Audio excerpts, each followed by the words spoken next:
In 1775, the entire Continental Navy consisted of just 27 ships facing the Royal Navy's 500 vessels.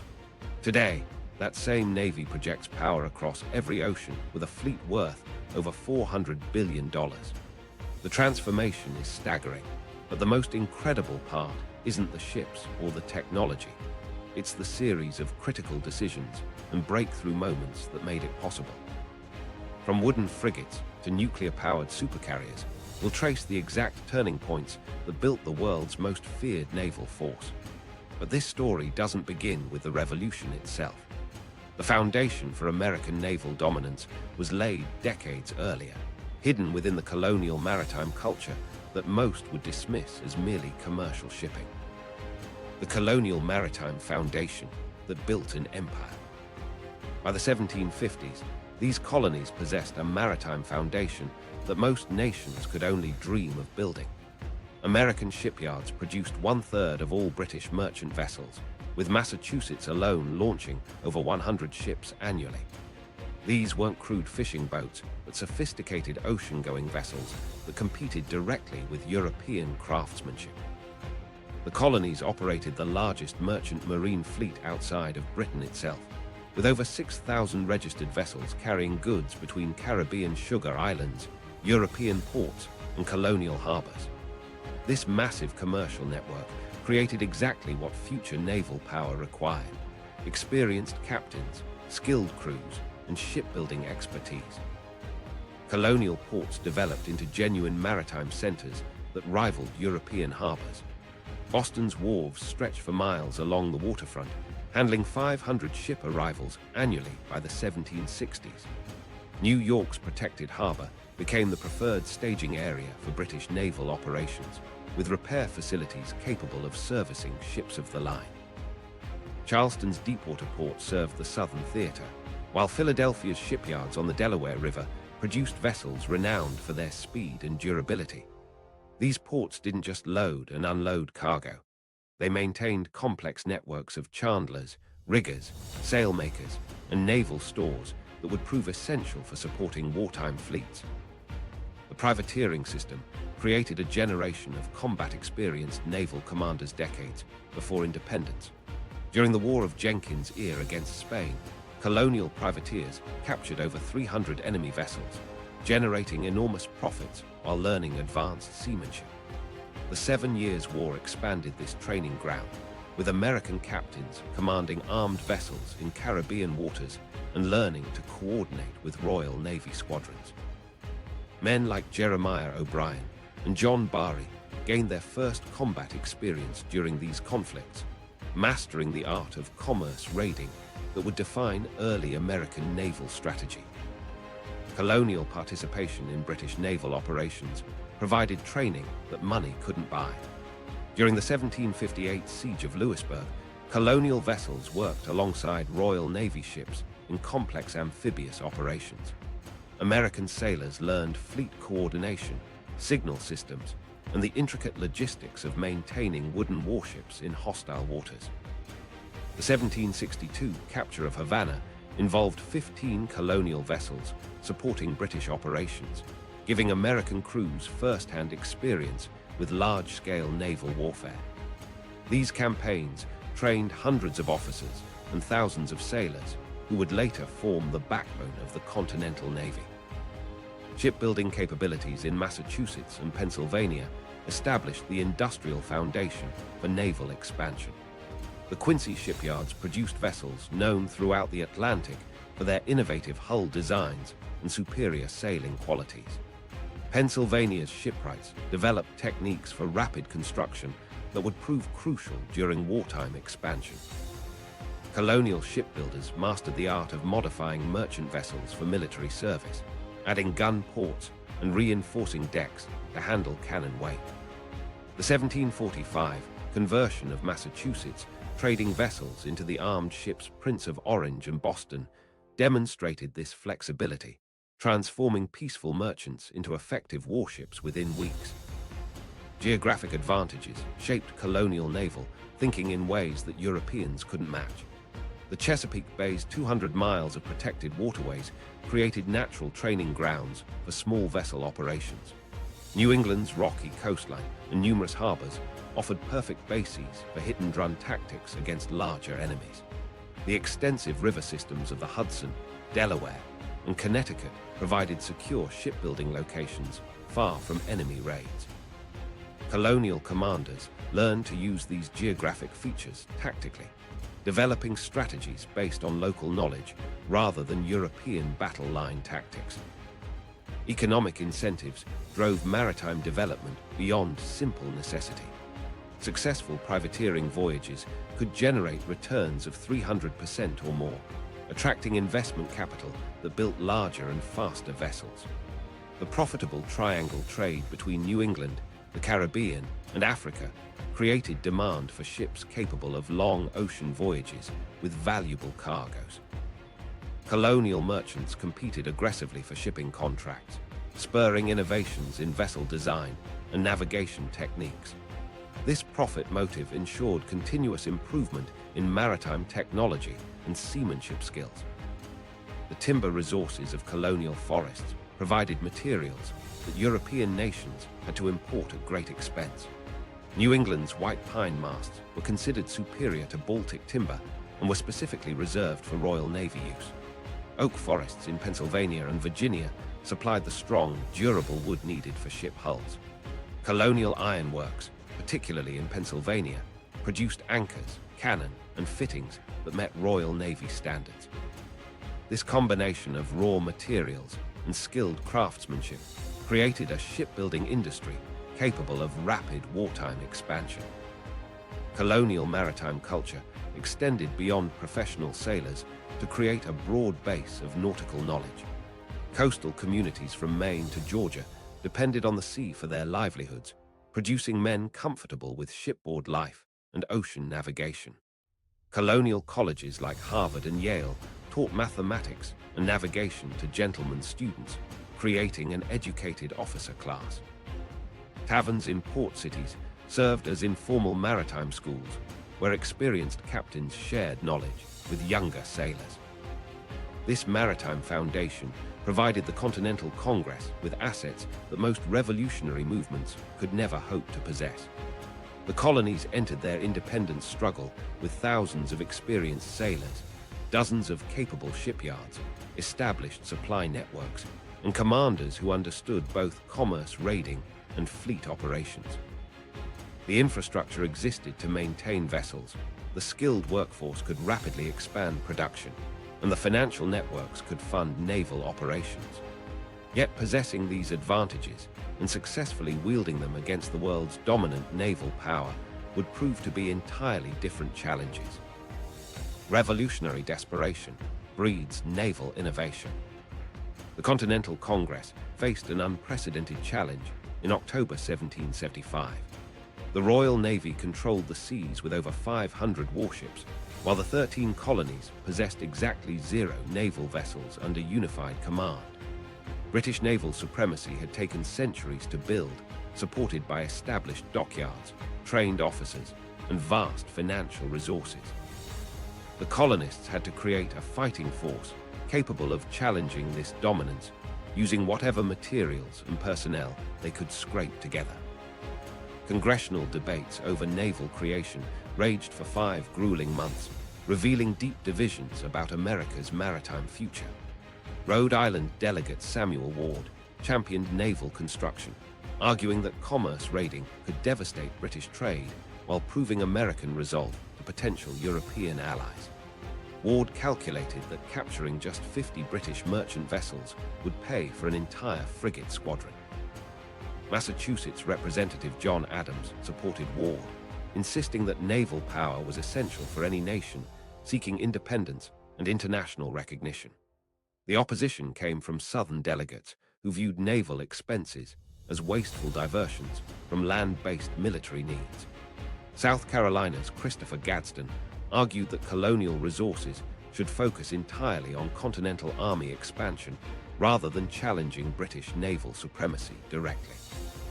These desperate circumstances forced innovation that conventional naval powers never considered. The Continental Congress authorized conversion of merchant vessels into makeshift warships, transforming trading ships into combat vessels within weeks rather than years. The conversion process involved cutting new gun ports through merchant hull sides, reinforcing decks to support cannon weight, and modifying rigging to handle the stress of naval combat. Local shipyards worked around the clock to convert vessels like the merchant ship Black Prince into the armed ship Alfred, installing 14 9-pound guns and adding crew quarters for 150 sailors. The Continental Navy adopted asymmetric warfare strategies that avoided direct confrontation with British battle lines. Rather than building ships of the line to match British firepower, American naval strategy focused on commerce raiding that could disrupt British supply chains while avoiding decisive battles. This approach recognized that capturing or destroying British merchant vessels achieved strategic goals without risking precious naval assets in hopeless battles against superior forces. The strategy proved remarkably effective, with American raiders capturing over 600 British merchantmen during the first 2 years of war. Continental Navy vessels underwent unique modifications that reflected their asymmetric warfare mission. The frigate Hancock received experimental copper sheathing on its hull bottom, improving speed and reducing maintenance needs during extended cruises. The converted merchantman Ranger featured innovative gun arrangements that maximized firepower while maintaining cargo capacity for extended operations far from American ports. These modifications required constant experimentation, since no established naval traditions existed for this type of warfare. John Paul Jones pioneered tactical innovations that compensated for American numerical inferiority through aggressive seamanship and psychological warfare. Jones recognized that British naval officers expected colonial opponents to follow conventional naval etiquette, surrendering when faced with superior firepower. Instead, Jones developed tactics based on surprise, close-range gunnery, and relentless pursuit that demoralized British crews accustomed to easy victories. During his famous encounter with HMS Serapis, Jones refused conventional surrender despite his ship Bonhomme Richard taking catastrophic damage. When the British captain called for surrender, Jones reportedly shouted his legendary response, "I have not yet begun to fight." Maintaining naval operations without established bases created logistical nightmares that required constant improvisation. Continental Navy vessels operated from makeshift anchorages that lacked proper repair facilities, forcing crews to careen ships on remote beaches for hull maintenance. Supply shortages meant that American warships often sailed with mixed armaments of captured British guns, colonial-made cannon, and whatever weapons local militias could provide. The frigate Boston sailed with guns ranging from 6-pounders to 24-pounders, creating ammunition supply problems and complicating gun crew training. French naval intervention transformed the strategic balance by providing the Continental Navy with allies capable of challenging British supremacy directly. When France declared war on Britain in 1778, French fleet operations forced the Royal Navy to divide its attention between American waters and European threats. The French fleet, under Admiral de Grasse, proved decisive during the Yorktown campaign, defeating British naval forces at the Battle of the Chesapeake and preventing seaborne evacuation of Cornwallis's trapped army. The Battle of Valker Island in October 1776 revealed both the potential and limitations of American naval innovation. Benedict Arnold's hastily constructed fleet of gunboats and galleys faced a superior British squadron on Lake Champlain, using knowledge of local waters and defensive positioning to inflict unexpected casualties on British forces. Despite ultimate defeat, the battle delayed British advance from Canada by a full year, demonstrating that even inferior naval forces could achieve strategic objectives through tactical innovation and determination. Revolutionary naval experiences established enduring principles of American naval doctrine that continue shaping modern strategy. The emphasis on technological innovation over traditional methods became central to American naval thinking, leading to continuous experimentation with new weapons, propulsion systems, and tactical approaches. Commerce raiding remained a core American naval mission, evolving from revolutionary privateering into modern submarine warfare against enemy supply lines. Most importantly, the revolutionary experience proved that naval supremacy could be challenged and eventually achieved through sustained commitment to technological advancement, strategic innovation, and alliance building. Yet victory in the Revolutionary War would soon reveal a fundamental weakness in American thinking about naval power.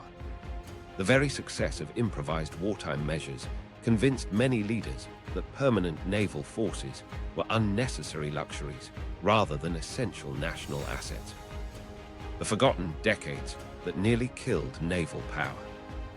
The Continental Congress made one of the most catastrophic decisions in American military history in 1785.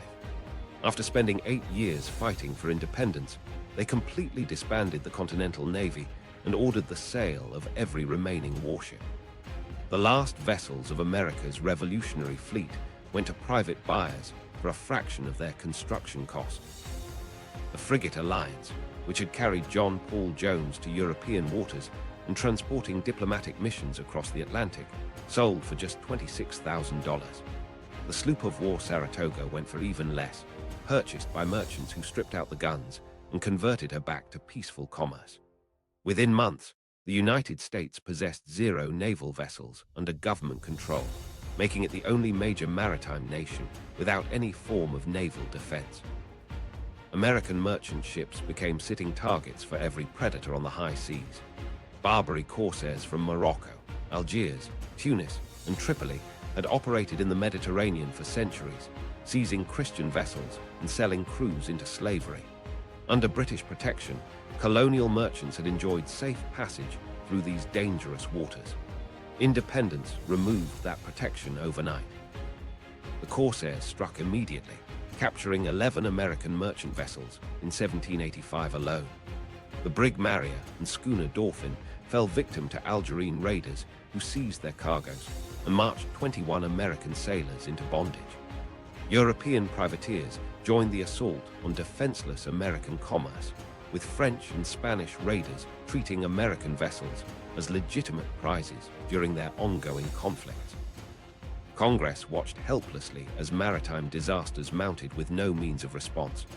The Confederation government possessed no standing army, no navy, and insufficient funds to ransom captured sailors or build defensive vessels.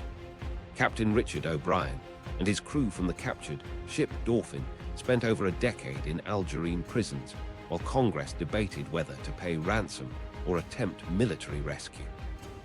American trade with Europe and the Mediterranean dropped by 25% as insurance rates skyrocketed and merchants sought safer flag protection from European nations. The humiliation extended beyond simple piracy to diplomatic embarrassment. Foreign ambassadors questioned whether the United States qualified as a legitimate nation if it could not protect its own commerce. British officials smugly noted that American independence had stripped away Royal Navy protection while providing nothing to replace it. French ministers wondered aloud whether the Americans understood the basic requirements of sovereignty in an age of maritime commerce. The absence of naval power undermined every diplomatic negotiation and trade agreement, revealing American weakness to any nation considering commercial or military relationships. The Quasi-War with France in 1798 exposed the true cost of naval abandonment. French privateers and warships began seizing American merchant vessels, claiming that American trade with Britain violated French revolutionary principles. Within 2 years, French raiders captured over 300 American merchantmen, devastating trade routes that had taken decades to establish. The French frigate L'Insurgent alone seized dozens of American vessels, operating with complete impunity in American coastal waters. President John Adams faced the nightmare scenario that earlier Congresses had refused to consider. A major European power was systematically destroying American commerce while the United States possessed no means of retaliation. The Naval Act of 1794 represented Congress's belated recognition that naval power was essential for national survival. The legislation authorized construction of 6 frigates designed specifically to outfight any comparable vessel while outrunning anything too powerful to engage. These ships incorporated revolutionary design features that reflected hard-learned lessons from the Revolutionary period. The USS Constitution and her sister ships featured innovative hull construction using multiple layers of live oak planking that could absorb tremendous punishment. Their gun arrangements maximized firepower while maintaining the speed advantage essential for commerce protection missions. The creation of the Department of the Navy on April 30, 1798, established the institutional framework that had been missing during the Revolutionary period. Secretary Benjamin Stoddard inherited the massive task of creating naval administration from scratch, establishing everything from officer promotion systems to supply procurement procedures. The department standardized naval regulations, created training programs for officers, and developed procurement systems that could support extended naval operations. Unlike the improvised Continental Navy, this institutional structure provided the foundation for sustained naval development. The rebuilt Navy demonstrated immediate superiority over its revolutionary predecessor. The new frigates mounted over 40 guns each, compared to the 20-gun vessels that had formed the backbone of Continental Navy operations. Crew training programs produced professional sailors rather than the improvised mariners who had manned revolutionary vessels. Advanced navigation equipment and standardized procedures improved operational effectiveness while reducing the constant maintenance problems that had plagued earlier American warships. The Barbary Wars provided the ultimate test of American naval doctrine and capabilities.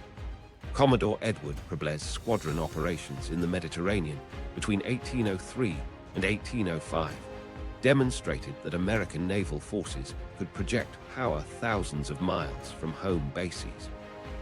The successful blockade of Tripoli and the daring raid by Stephen Decatur to destroy the captured frigate Philadelphia proved that American naval technology and training had achieved parity with European standards.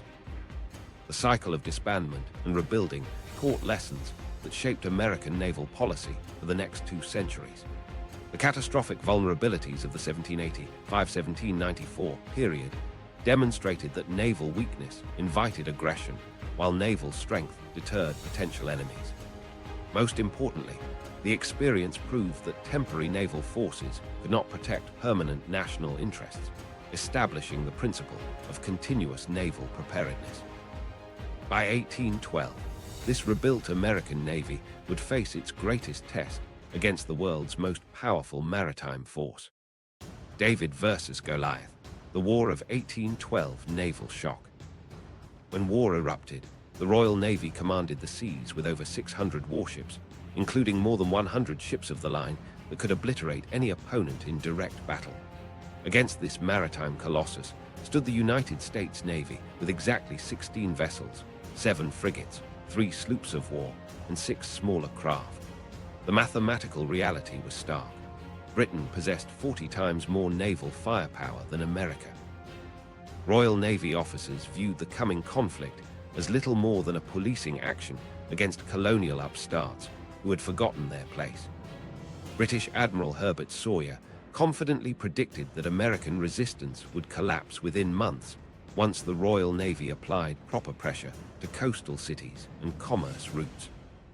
The USS Constitution shattered British assumptions on August 19, 1812, when it encountered HMS Guerriere off the coast of Nova Scotia. Captain Isaac Hull had spent weeks evading British squadrons, but when cornered by the 38-gun British frigate, he chose to fight rather than flee. The Guerriere opened fire at long range, expecting standard European naval tactics where both ships would exchange broadsides until one surrendered. Instead, Hull closed to point-blank range before unleashing devastating firepower from his 44-gun ship. British cannonballs literally bounced off Constitution's thick live oak hull, earning the ship its legendary nickname Old Ironsides. Within 30 minutes, Guerriere lay a dismasted wreck, while Constitution suffered minimal damage. The psychological impact was immediate. British naval invincibility had been shattered in a single afternoon. Captain Stephen Decatur repeated the impossible on October 25, 1812, when USS United States encountered HMS Macedonian in the Atlantic. The British Captain John Carden expected another routine victory against colonial amateurs, but Decatur's superior gunnery training and ship design proved decisive. United States mounted 24-pound long guns that outranged Macedonian's 18-pounders, allowing Decatur to pound his opponent while staying beyond effective return fire. The battle lasted 2 hours, with Macedonians suffering catastrophic casualties, while United States remained virtually undamaged. British newspapers struggled to explain how colonial sailors could defeat Royal Navy professionals so decisively. The USS Wasp added to British humiliation on October 18, 1812, by capturing HMS Frolic after an intense close-range battle that left both ships severely damaged. Captain Jacob Jones proved that American naval success wasn't limited to heavy frigates by demonstrating superior seamanship and gunnery in smaller vessels. These 3 victories within 2 months created a crisis of confidence throughout the Royal Navy. British captains who had previously sought out American vessels now avoided single-ship encounters, preferring to hunt American commerce in squadron strength. American shipbuilding advantages became clear through detailed examination of captured British vessels. Constitution's hull construction used multiple layers of southern live oak, creating armor-like protection that British ships couldn't penetrate. American frigates carried heavier armament than their British counterparts, 24-pound guns versus British 18-pounders, while maintaining superior sailing qualities. American naval architecture emphasized individual ship superiority rather than fleet coordination, producing vessels that could outfight any single opponent while maintaining speed advantages for escape when faced with superior numbers. Oliver Hazard Perry's victory at Lake Erie on September 10, 1813, demonstrated American naval capability beyond single-ship duels. Perry commanded a hastily built squadron of 9 vessels against 6 British ships that controlled the Great Lakes. The battle began badly for the Americans when Perry's flagship Lawrence was disabled by concentrated British fire. Rather than surrender, Perry transferred his command to the undamaged Niagara and resumed the attack. His famous message, "We have met the enemy and they are ours," announced the complete capture of the British Lake Erie squadron. This victory secured American control of the Great Lakes and enabled successful land campaigns in the Northwest Territory. British naval superiority reasserted itself through strategic blockade rather than tactical victories. The Royal Navy deployed over 100 vessels to American waters by 1813, creating an impenetrable barrier that strangled American commerce and government revenues. British squadrons patrolled outside every major American port, capturing merchant vessels and preventing naval forces from operating freely. The blockade reduced American customs revenues by 90%, forcing the government to rely on loans and paper currency that fueled dangerous inflation. Coastal raids demonstrated the vulnerability of American territory to naval attack. British forces burned Washington, D.C. in August 1814, targeting government buildings and military installations, while President Madison fled the capital. Similar raids struck Alexandria, Virginia, and numerous smaller coastal towns throughout the Chesapeake Bay region. The Royal Navy's ability to land troops anywhere along the extensive American coastline exposed the fundamental limitation of a small navy. It could win battles, but couldn't defend territory. The war's conclusion in 1815 marked the permanent establishment of the United States Navy as a professional force rather than a temporary wartime expedient. Unlike the Revolutionary period, when naval forces were disbanded immediately after peace, the Navy retained its institutional structure and continued development programs. The lessons learned from both victories and defeats shaped American naval strategy, emphasizing technological advancement and professional training while recognizing the limitations of challenging established naval powers through direct confrontation. Yet even as these hard-won lessons were being absorbed, technological forces beyond anyone's control were already gathering momentum that would transform naval warfare completely. The steam revolution that changed everything.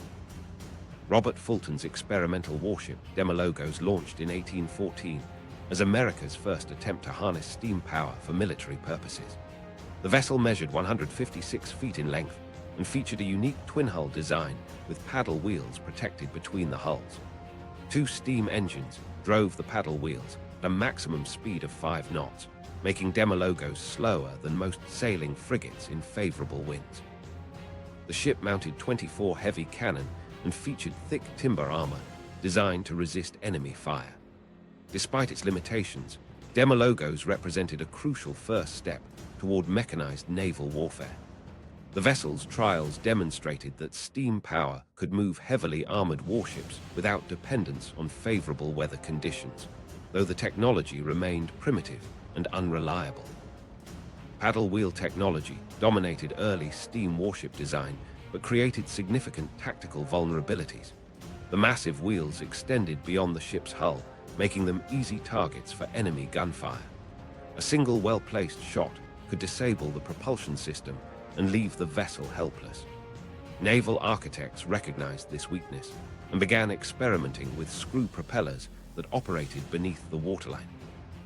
The USS Princeton, launched in 1843, became one of the first American warships to feature screw propeller propulsion.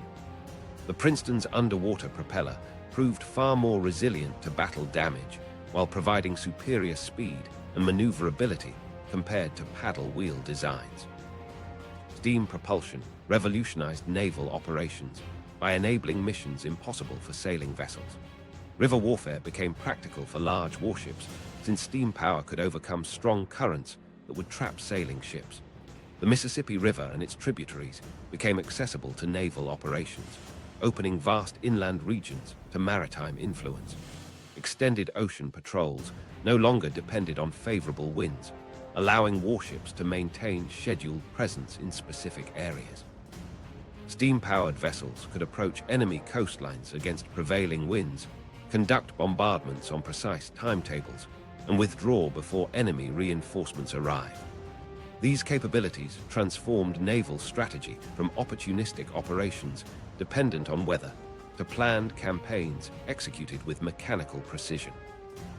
Mexican War operations in 1846 demonstrated steam power's impact on amphibious warfare. The steam frigate Mississippi participated in the bombardment of Veracruz, maintaining position against coastal winds that would have prevented sailing ships from effective gunnery. Steam-powered vessels transporting troops and supplies up Mexican rivers, penetrating far inland to support army operations. The Tabasco River expedition saw American steamers navigate shallow waters and strong currents that would have been impossible for traditional sailing warships. These operations proved that steam technology could project naval power into previously inaccessible theaters, expanding American military reach throughout North America.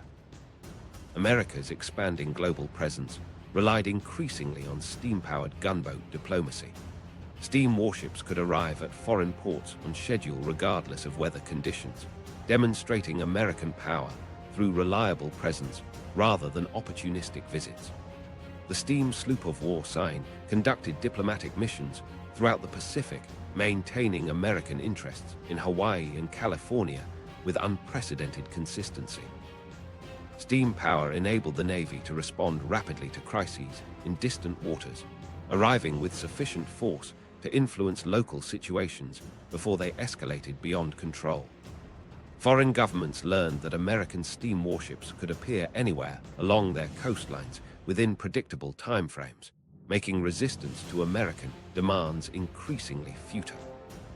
Commodore Matthew Perry's expedition to Japan in 1853 showcased steam power as a tool of technological diplomacy. Perry's squadron included 2 steam frigates, the Mississippi and Susquehanna, alongside traditional sailing vessels.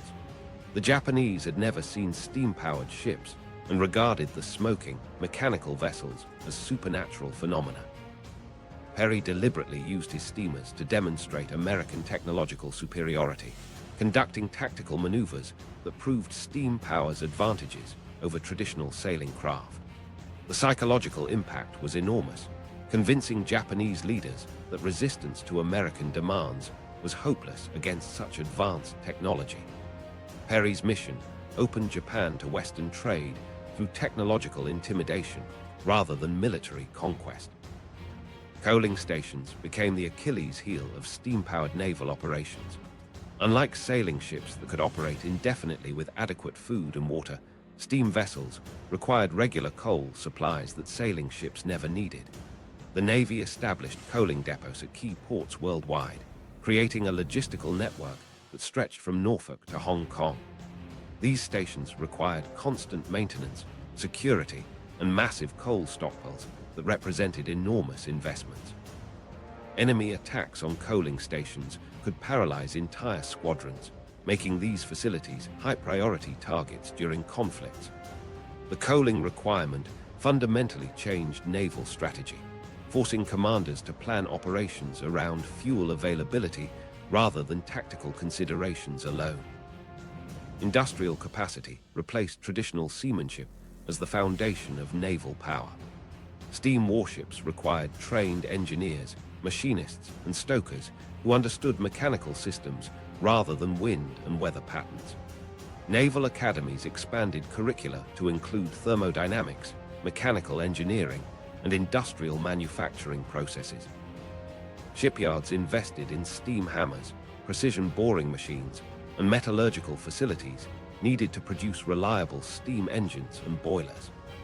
Nations with advanced industrial infrastructure gained decisive advantages over traditional maritime powers that lacked manufacturing capabilities. Steam technology positioned the United States Navy perfectly for the industrial warfare that would soon test the nation's survival. Northern shipyards possessed the manufacturing capacity to produce steam engines, boilers, and mechanical components needed for rapid warship construction. The early adoption of steam technology during the 1840s and 1850s provided the foundation for both technical expertise and industrial capability that would prove essential when the country faced its greatest internal crisis. Civil War, the birth of modern naval warfare. That crisis arrived when Confederate forces fired on Fort Sumter in April 1861, launching a conflict that would unleash naval strategies, transforming maritime warfare forever. The Union Navy faced the monumental task of blockading 3,500 miles of Confederate coastline while seizing control of the Mississippi River system to split the Confederacy in half. General Winfield Scott's Anaconda Plan called for strangling Confederate commerce through complete naval isolation, cutting off European trade that provided vital weapons and supplies. The Confederacy responded with revolutionary innovations born from desperate necessity, developing ironclad warships, submarine vessels, and advanced torpedo systems that challenged every assumption about naval combat. Union naval expansion defied every precedent in American military history. Secretary of the Navy Gideon Welles inherited a fleet of just 90 ships in 1861, many stationed in distant foreign ports and unavailable for immediate service. Within 4 years, the Union Navy operated over 700 vessels of every description, from massive ironclad monitors to converted merchant steamers armed with heavy guns. Northern shipyards worked around the clock, launching new warships at unprecedented rates while converting civilian vessels for military service. The Brooklyn Navy Yard alone produced dozens of steam-powered gunboats specifically designed for river operations, while private shipyards in Philadelphia and Boston contributed additional vessels to the rapidly expanding fleet. Confederate naval innovation emerged from industrial limitations that forced creative solutions. The South possessed minimal shipbuilding capacity and virtually no iron production facilities capable of manufacturing naval armor or heavy guns. Confederate engineers responded by developing entirely new approaches to naval warfare that maximized available resources while neutralizing Union advantages. The CSS Virginia represented this innovative thinking, transforming the burned hull of the USS Merrimack into an ironclad ram that could destroy wooden warships through close-range combat and ramming attacks. The duel between USS Monitor and CSS Virginia on March 9, 1862, marked the end of wooden warship dominance. Virginia had terrorized Hampton Roads the previous day, ramming and sinking the USS Cumberland while destroying the USS Congress with devastating gunfire that set the wooden frigate ablaze. Union officers watched in horror as solid shot bounced harmlessly off Virginia's armored casemate, while Confederate guns systematically destroyed ships that had taken years to build. The arrival of Monitor that evening changed everything. The two ironclads hammered each other for 4 hours, with neither achieving decisive advantage, proving that armored vessels could withstand punishment that would annihilate traditional wooden ships. Ironclad technology triggered an arms race that accelerated naval development beyond anything seen in previous centuries. The Union commissioned over 60 ironclad vessels during the war, ranging from river monitors with single rotating turrets to ocean-going ironclads with multiple gun batteries. Confederate shipyards produced innovative designs like the CSS Arkansas, which featured sloped armor and powerful bow guns for ramming attacks. European observers studied these developments carefully, recognizing that their own wooden battle fleets had become obsolete overnight. Union river warfare campaigns proved decisive in controlling Confederate territory and supply lines. The capture of New Orleans in April 1862 demonstrated how steam-powered naval forces could penetrate deep into enemy territory through river systems. Captain David Farragut's fleet fought past Confederate forts and ironclads to seize the South's largest city, cutting off crucial trade routes and eliminating Confederate naval construction facilities. Similar operations on the Tennessee and Cumberland rivers supported Army campaigns while interdicting Confederate communications between Eastern and Western theaters. Confederate submarine development produced the world's first successful submarine attack against enemy shipping. The CSS Hunley, a hand-cranked submersible vessel, attacked the USS Housatonic in Charleston Harbor on February 17, 1864, using a spar torpedo that detonated against the Union warship's hull. Both vessels sank in the attack, but Hunley had proven that underwater vessels could penetrate enemy blockades and destroy warships previously considered safe in protected harbors. Advanced torpedo warfare emerged as Confederate engineers developed contact mines and spar torpedoes that could destroy vessels many times their size. Confederate naval mines sank or damaged over 40 Union vessels during the war, making river operations increasingly hazardous for Federal forces. The CSS David, a semi-submersible torpedo boat, attacked the USS New Ironsides with a spar torpedo that inflicted serious damage while demonstrating new possibilities for small boat attacks against major warships. The Union naval blockade gradually strangled Confederate economic capacity through systematic interdiction of seaborne commerce. Initially porous due to insufficient Union vessels, the blockade tightened progressively as more warships entered service and Federal forces captured key Confederate ports. Charleston, Savannah, Mobile, and other major southern ports faced continuous Union patrols that captured blockade runners and prevented European supplies from reaching Confederate armies. Cotton exports dropped by 95% during the war, eliminating the Confederacy's primary source of foreign exchange. The Battle of Mobile Bay on August 5, 1864, demonstrated ironclad supremacy in fleet actions against traditional fortifications. Admiral Farragut led a mixed force of wooden warships and ironclad monitors past Confederate shore batteries and torpedo fields to engage the Confederate fleet defending Mobile Bay. The Union monitor Tecumseh struck a Confederate mine and sank within minutes. but remaining ironclads proved virtually immune to Confederate shore battery fire while systematically destroying enemy vessels. Civil War naval innovations established the technological foundation for modern battleship development. Rotating gun turrets pioneered on Monitor-class vessels became standard features on all major warships, providing protected gun positions with 360-degree firing arcs. Steam propulsion eliminated dependence on wind power while allowing precise tactical maneuvering during battle. Armor protection evolved from simple iron plating to complex layered systems that could resist increasingly powerful naval guns. By 1865, the United States possessed the world's second-largest navy, with nearly 700 ships and 58,000 sailors, a force that seemed destined to dominate global maritime affairs for generations to come. The Great Stagnation and Spanish Awakening. Yet within 15 years, that mighty fleet had virtually disappeared. Congressional budget cuts eliminated entire squadrons, while aging ironclads rotted in Navy yards that lacked funds for basic maintenance.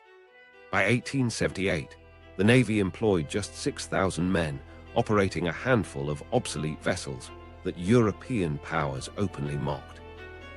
America had fallen to 12th place among world navies, and by the late 1870s, the US Navy had fallen into the world's second dozen of sea powers. The transformation was stunning in its speed and completeness. Post-war neglect destroyed the technological advantages that Union forces had pioneered during the 1860s. The Monitor-class ironclads that had revolutionized naval warfare sat abandoned in Norfolk and other Navy yards, their armor plating rusting through while machinery deteriorated beyond repair. Congressional appropriations covered only skeleton maintenance crews who watched helplessly as million-dollar warships became worthless hulks. The USS Monitor itself sank while being towed to scrap yards, symbolizing the broader collapse of American naval power. Private contractors purchased many vessels for their iron content, melting down cutting-edge warships to make railroad rails and building materials. European naval observers reported with amazement how rapidly American sea power had evaporated. British naval intelligence estimated that the United States could not fight a major maritime war against any European power, noting that American coastal defenses consisted primarily of obsolete Civil War fortifications armed with outdated cannon. French naval attachés described American shipyards as ghost towns where weeds grew through cracks in dry docks that once launched revolutionary ironclads. The international maritime community wrote off American naval capability as a temporary wartime aberration that had returned to its natural state of weakness. The Virginius incident in 1873 provided an early warning of American naval vulnerability when Spanish authorities captured the American-flagged vessel carrying arms to Cuban rebels. The crisis exposed how few operational warships the United States possessed to respond to international provocations. Naval officials scrambled to repair old ironclads that had been languishing in dockyards, discovering that years of neglect had rendered most vessels unseaworthy. The incident forced Congress to authorize emergency repairs to several monitors, but the broader pattern of naval decline continued unabated. Alfred Thayer Mahan transformed American naval thinking through his groundbreaking book, The Influence of Sea Power Upon History, 1660–1783, published in 1890. Mahan's theories argued that national prosperity and security depended on controlling sea lanes through superior naval forces stationed at strategic points worldwide. His analysis of British naval supremacy during the 18th century provided a blueprint for American expansion that resonated with politicians and military leaders seeking to justify increased naval spending. Mahan demonstrated that nations with weak navies remained vulnerable to economic strangulation and territorial loss, regardless of their land-based military strength. Mahan's influence extended beyond academic circles to shape practical naval policy throughout the 1890s. His theories provided philosophical justification for expansionism, particularly in the Caribbean and Pacific regions where American commercial interests were expanding rapidly. Naval officers studying at the Naval War College absorbed Mahan's teachings about the connection between sea power and national greatness, creating a generation of leaders committed to rebuilding American naval strength. Political figures like Theodore Roosevelt championed Mahan's ideas, translating theoretical concepts into congressional appropriations for new warship construction. The construction of USS Texas in 1895 marked America's return to modern naval competition. This revolutionary battleship featured Harvey steel armor that could resist the most powerful naval guns while mounting advanced 12-inch rifles capable of penetrating enemy armor at unprecedented ranges. Texas incorporated cutting-edge technology, including electric power systems, hydraulic gun turrets, and sophisticated fire control equipment that placed it among the world's most advanced warships. The vessel's successful trials proved that American shipyards could match European standards when provided with adequate funding and political support. USS Maine represented the culmination of 1890s naval modernization efforts, featuring improvements over Texas in armor protection and armament systems. Maine's 10-inch main guns and secondary battery of rapid-fire weapons provided firepower superior to most contemporary European battleships.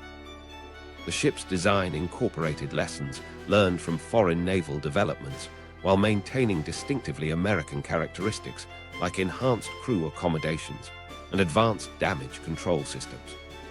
Maine's assignment to Cuban waters in early 1898 demonstrated America's newfound confidence in projecting naval power into disputed international waters.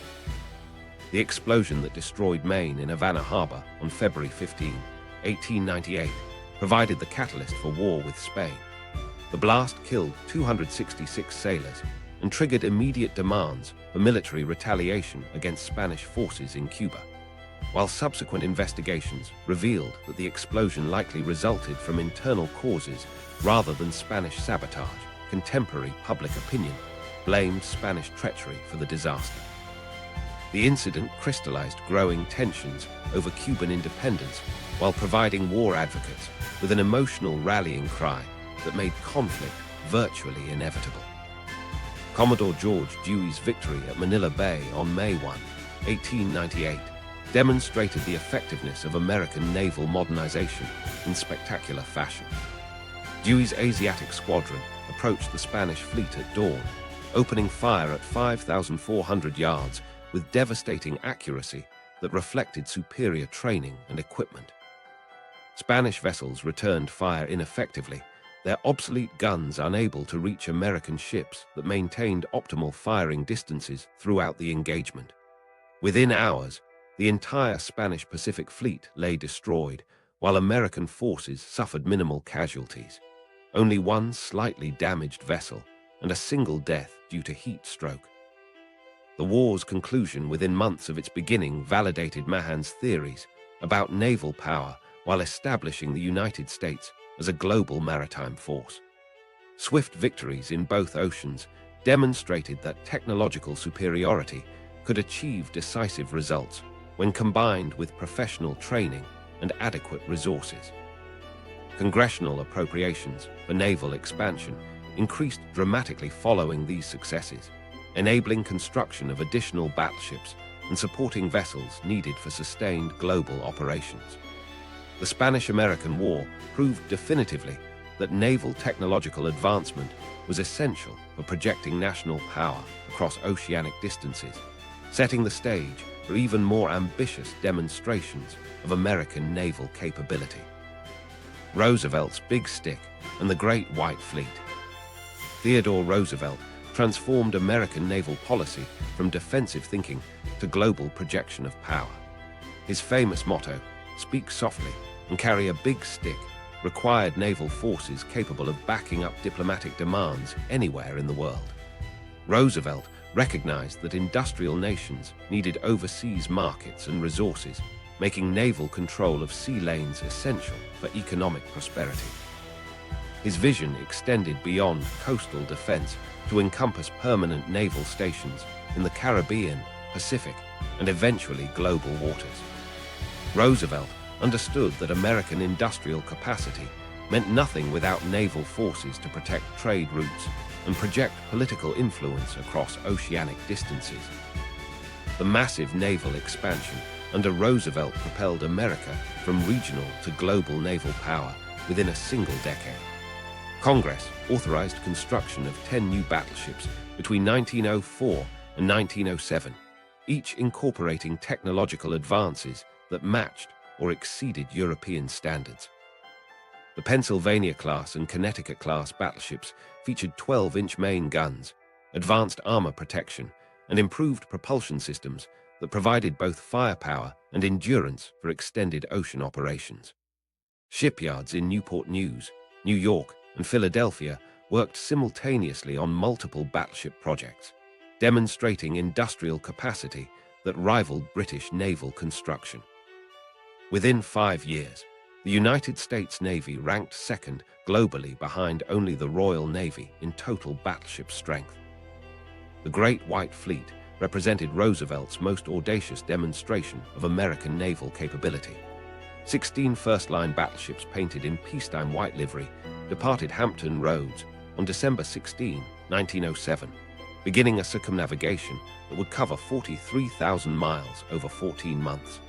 The fleet included USS Connecticut, USS Kansas, USS Minnesota, and USS Vermont, representing America's most advanced battleship designs. Each vessel displaced over 16,000 tons and mounted 4 12-inch guns in twin turrets, providing firepower equal to any contemporary foreign battleship. The supporting squadron included destroyers and auxiliary vessels that brought total fleet strength to 46 ships carrying 14,000 officers and enlisted men. Roosevelt designed the world tour to serve dual purposes as both diplomatic statement and naval training exercise. The fleet's arrival in foreign ports demonstrated American commitment to global naval presence while providing crews with experience in extended ocean operations. Navigation exercises conducted during Pacific crossings tested seamanship skills under conditions that peacetime training could not replicate. Coaling operations in foreign ports revealed logistical requirements for sustained fleet operations far from American bases. The tour exposed weaknesses in communication systems, supply procedures, and mechanical reliability that peacetime exercises had not identified. International reactions to the Great White Fleet varied dramatically depending on each nation's relationship with American interests. Japanese officials welcomed the fleet publicly while privately accelerating their own naval construction programs in response to American demonstrations of Pacific naval power. German Kaiser Wilhelm II closely monitored the fleet's capabilities, recognizing that American naval expansion challenged European assumptions about global naval balance. British officials expressed cautious approval of American naval development while calculating how this expansion might affect Royal Navy supremacy in global waters. Latin American nations viewed the fleet's Caribbean operations as confirmation of American dominance in regional affairs under the Roosevelt corollary to the Monroe Doctrine. Japan's reaction to the Great White Fleet proved particularly significant for future Pacific relations. Japanese naval officials conducted detailed observations of American battleship capabilities, noting gun ranges, armor protection, and tactical formations during fleet exercises. The visit to Yokohama in October 1908 featured elaborate ceremonies that masked growing Japanese concerns about American naval expansion in Pacific waters. Japanese newspapers praised American naval technology, while military leaders privately worried about implications for Japanese expansion plans in Asia. The fleet's presence demonstrated that America could deploy significant naval force to Asian waters, challenging Japanese assumptions about Pacific naval balance. Technological improvements in Great White Fleet battleships represented the cutting edge of early 20th century naval architecture. The Connecticut-class vessels featured advanced fire control systems that improved gunnery accuracy at long ranges compared to earlier American battleships. Steam turbine engines in newer vessels provided higher speeds and greater fuel efficiency than reciprocating engines used in older designs. Improved armor layouts concentrated protection over vital areas while reducing total weight compared to earlier armor schemes. Wireless telegraph equipment enabled fleet communication over hundreds of miles, though reliability remained problematic during extended operations. The World Tour revealed critical weaknesses in American naval logistics that required immediate attention. Coal consumption exceeded planning estimates, forcing emergency arrangements for additional fuel supplies at several ports. Mechanical failures in propulsion and auxiliary systems demonstrated the need for improved maintenance procedures and spare parts availability. Communication difficulties between ships exposed inadequacies in signal procedures and equipment reliability. Fresh food storage problems led to nutritional deficiencies that affected crew health during extended ocean crossings. The Great White Fleet established the template for modern American naval power projection that continues shaping contemporary maritime strategy. The demonstration proved that American industrial capacity could produce naval forces capable of sustained global operations when national interests required such commitments. Foreign observers recognized that American naval power no longer remained confined to Western Hemisphere waters, but could appear anywhere American interests were threatened. The fleet's successful circumnavigation, without major incidents, proved American naval professionalism matched American industrial capabilities in producing effective naval forces. Yet even as Roosevelt's battleships completed their triumphant return to Hampton Roads in February 1909, revolutionary changes in naval technology were already making these magnificent vessels obsolete before they could fully demonstrate their capabilities in actual combat. The Dreadnought Revolution and World War Transformation. HMS Dreadnought changed naval warfare forever when it launched in 1906. This single British battleship made every existing warship in the world obsolete overnight, including America's impressive Great White Fleet that had just completed its triumphant world tour. The revolutionary vessel combined three breakthrough technologies that redefined battleship design.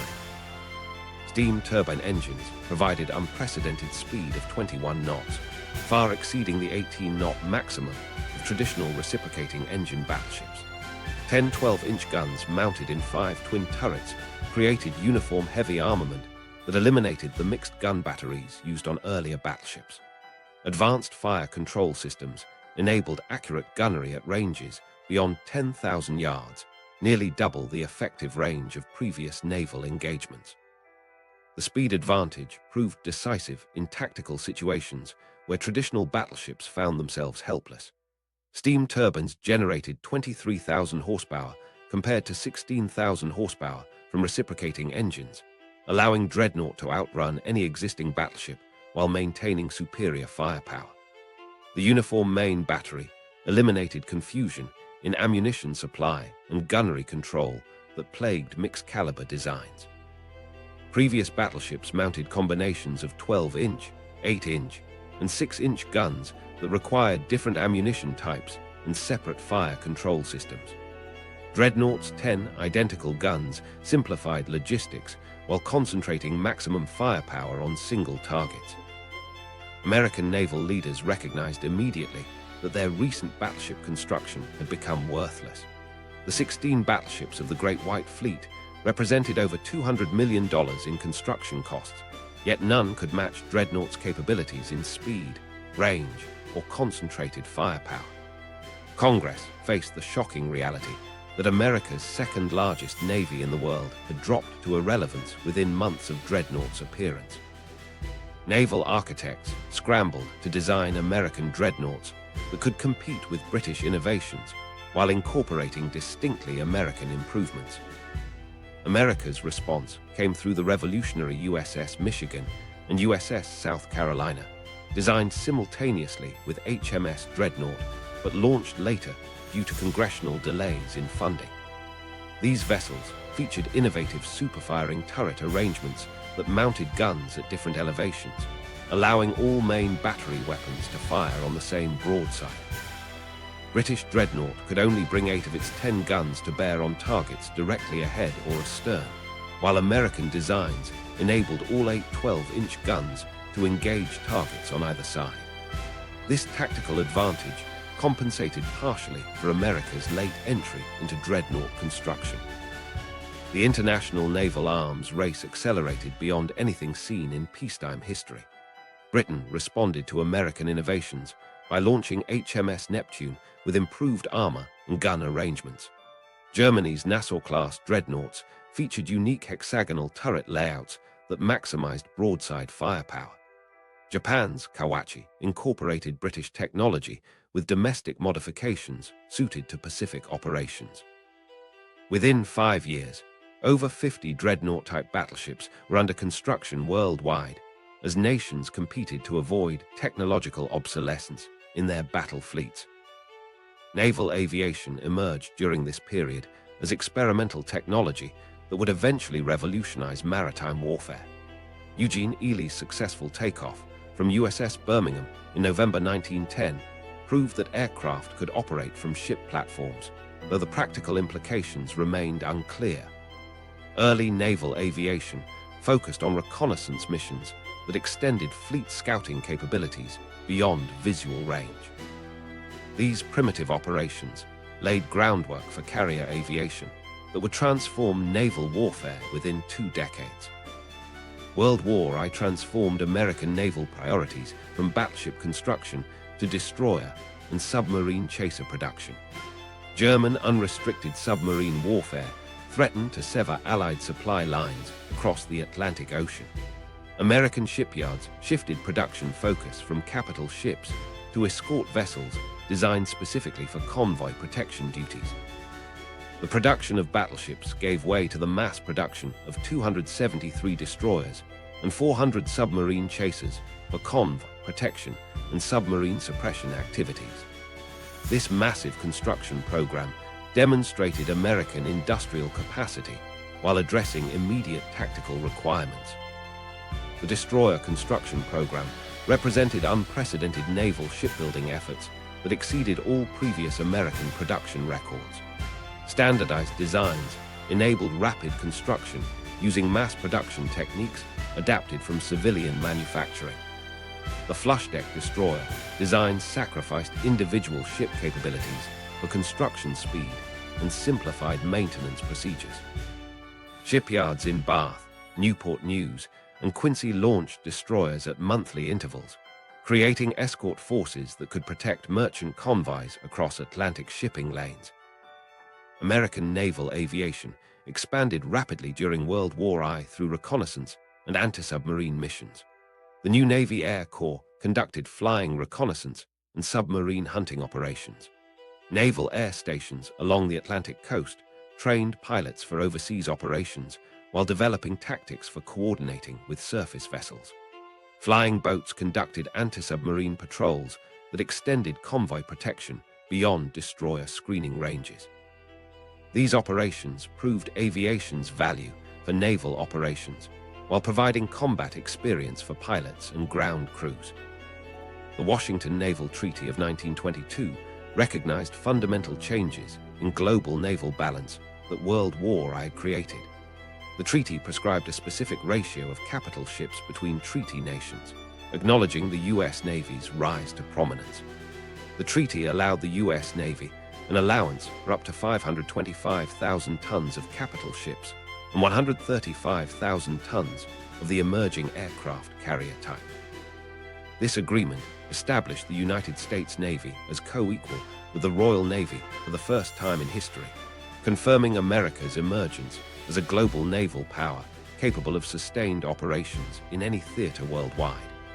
Yet this hard-won parity would soon face its greatest test when a surprise attack in the Pacific would simultaneously cripple American naval strength and unleash industrial forces that would reshape global maritime power forever.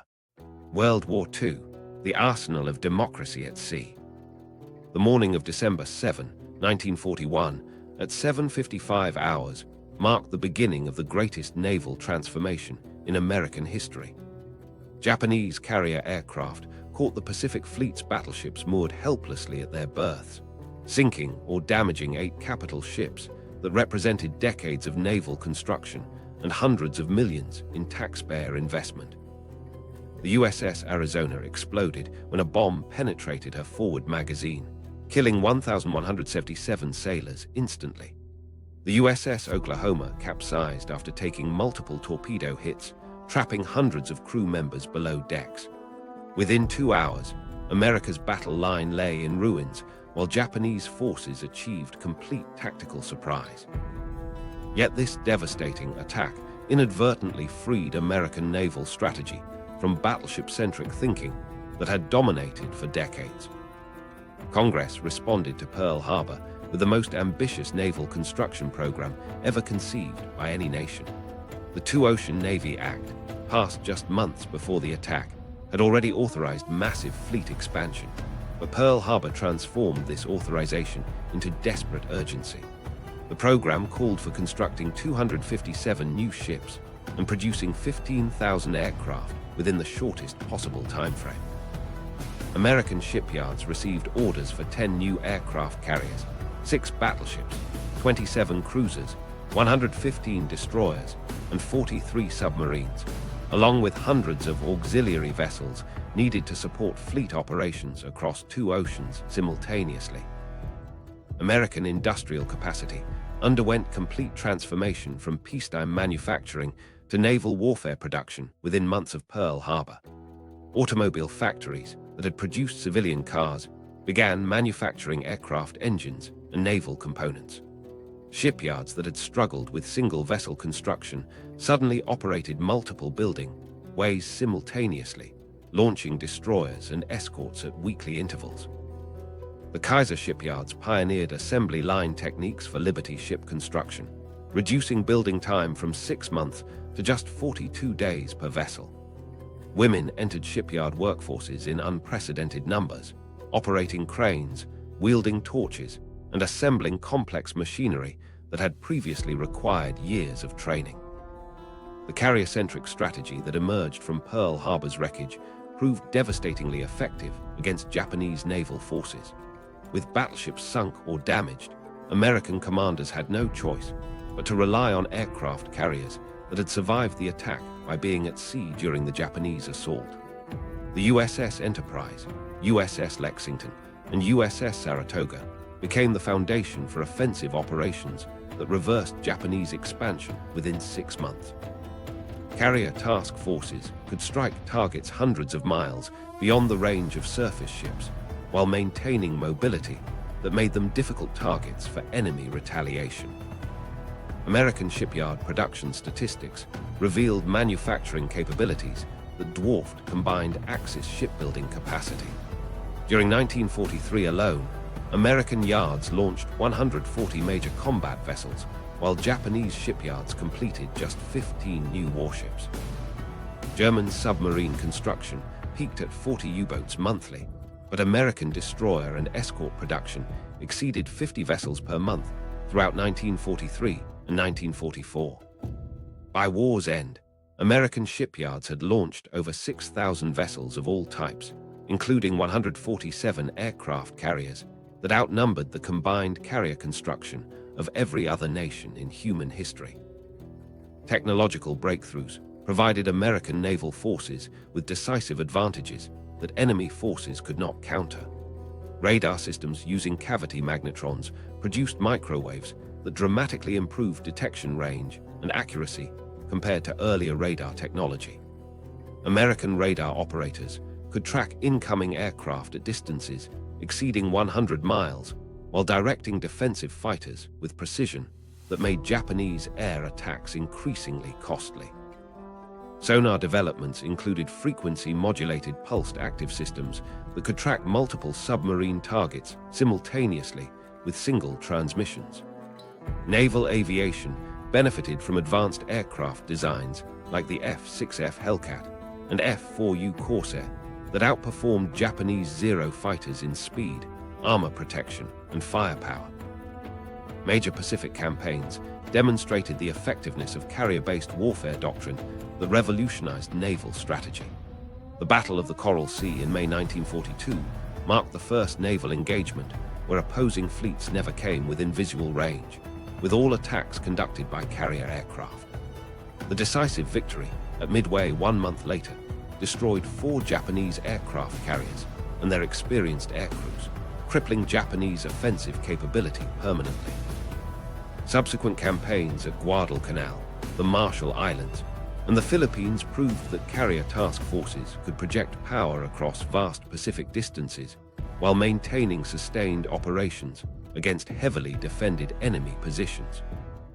Advanced logistics and fleet train capabilities enabled sustained naval operations across Pacific distances that had previously been impossible. Mobile service squadrons provided fuel, ammunition, food, and spare parts to combat vessels operating thousands of miles from established bases. Fast carrier task forces could remain at sea for months through underway replenishment operations that transferred supplies between vessels while maintaining formation speed and tactical readiness. This logistical revolution allowed American forces to maintain continuous offensive pressure against Japanese positions throughout the Central and Western Pacific.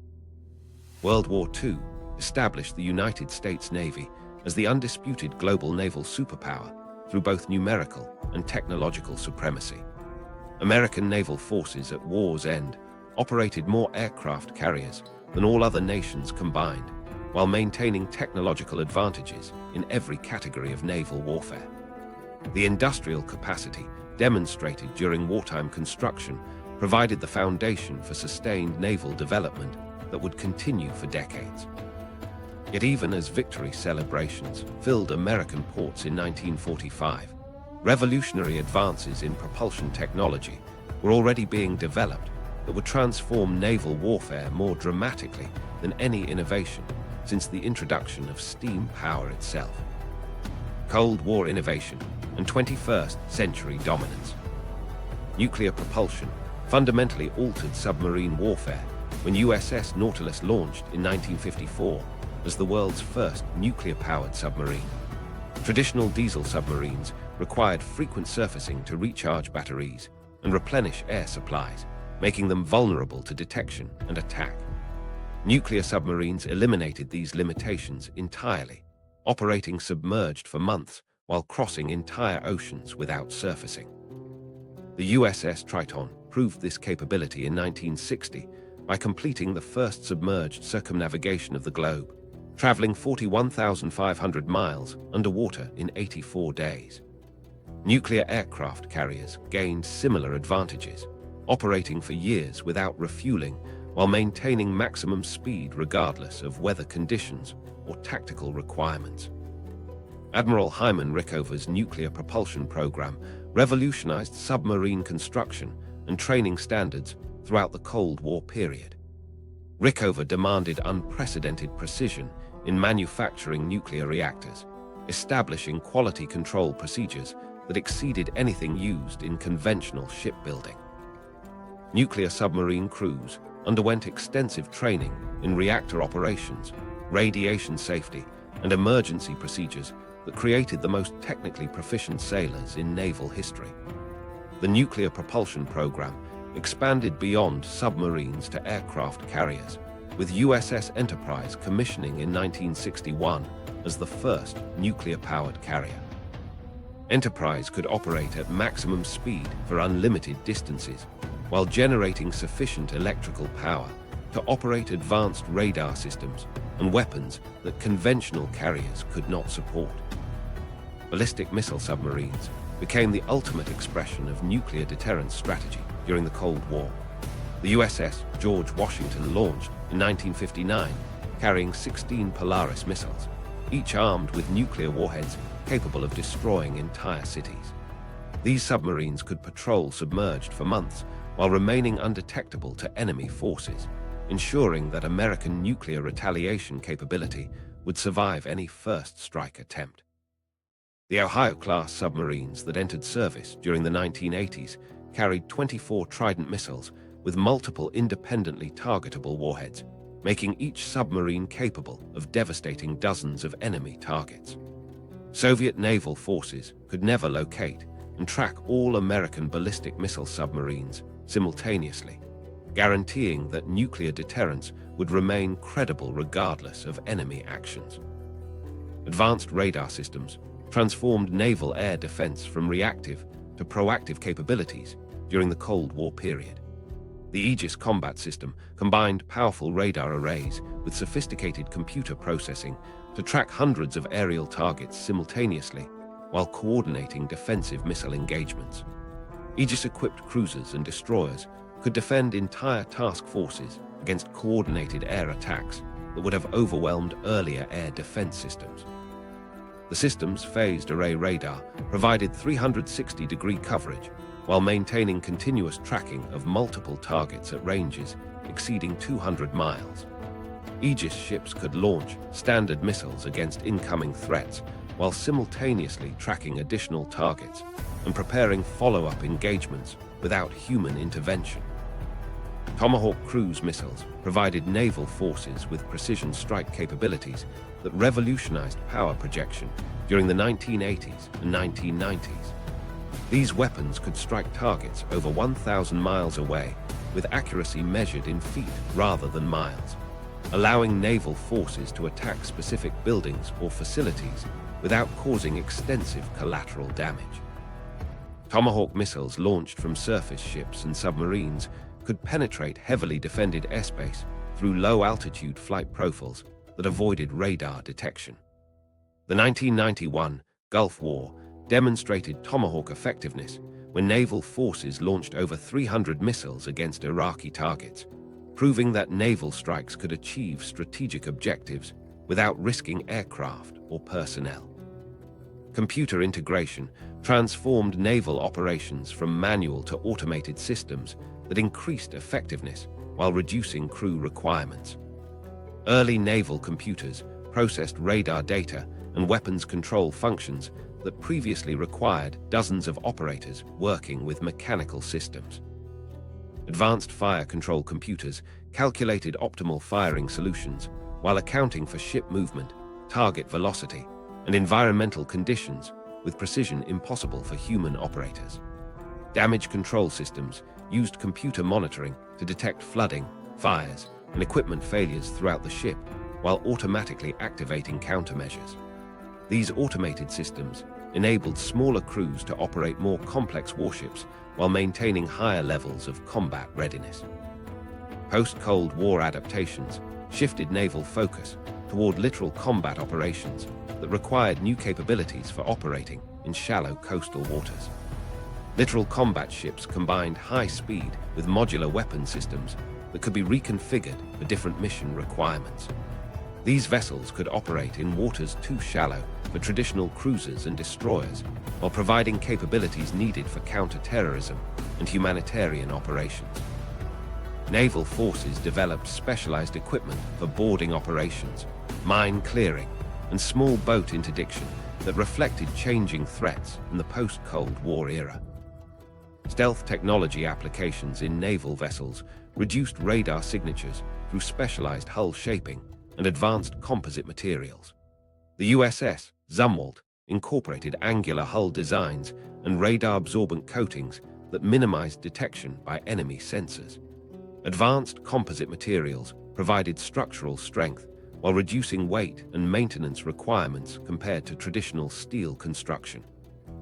These innovations extended to smaller vessels, including patrol boats and special operations craft that required minimal radar signatures for covert operations.